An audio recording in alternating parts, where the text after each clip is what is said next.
Voici les 2 et uniques conseils que je donnerais à un jeune de 20 ans comme ça, après avoir traversé l'Asie sans argent, des pays à pied, à vélo. La première chose que je dirais, c'est médite. Pourquoi médite? Parce que malgré que je suis sorti de ma zone de confort, que j'ai traversé des pays à pied, où je me suis vu dans des situations horribles, il y a vraiment eu un changement intérieur, mental ou un alignement intérieur, c'est quand j'ai commencé à méditer. Parce qu'en méditation, tu deviens observateur de tes pensées et tu vas comprendre que la paix, l'amour, la joie est tout simplement ici en toi. Quand tu enlèves tous les voiles, tous les filtres du mental, des pensées, des croyances, des conditionnements. Et c'est pour ça que la méditation a littéralement changé ma vie. Ça fait plus d'1 an que je médite. Et maintenant, j'ai comme si j'avais enlevé 1 milliard de voiles que j'avais en moi et que je voyais très très clair ce qui se passait. Quand j'ai une pensée qui arrive et que je suis dans une situation inconfortable, j'accepte la pensée, je la vois, mais je ne m'identifie pas à cette pensée, ce qui fait que cette pensée passe comme un nuage. Et quand tu n'es pas pris par tes pensées, par tes croyances, et ben tu es pleinement toi-même, tu es pleinement aligné à qui tu es. Et donc tu peux pleinement vivre le moment ici et maintenant.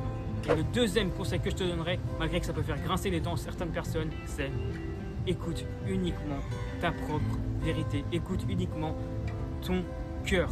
N'écoute même pas tes parents, n'écoute même pas tes professeurs, n'écoute même pas... En fait, n'écoute pas l'environnement autour de toi. Pourquoi je dis ça? Parce que en fait, il faut comprendre que l'unique vérité se trouve toujours en soi. Si ta passion à toi, c'est de devenir fleuriste, alors personne ne croit en toi et personne ne te voit devenir fleuriste, ben, les gens vont te donner leur avis, mais sauf que ce qui vibre en toi, c'est pas ce qui vibre en eux. Par exemple, quand moi j'ai expliqué à mes parents, aux gens, que j'allais traverser l'Asie en partant de zéro, sans argent, tout le monde m'a pris pour un fou, on m'a dit que c'était impossible.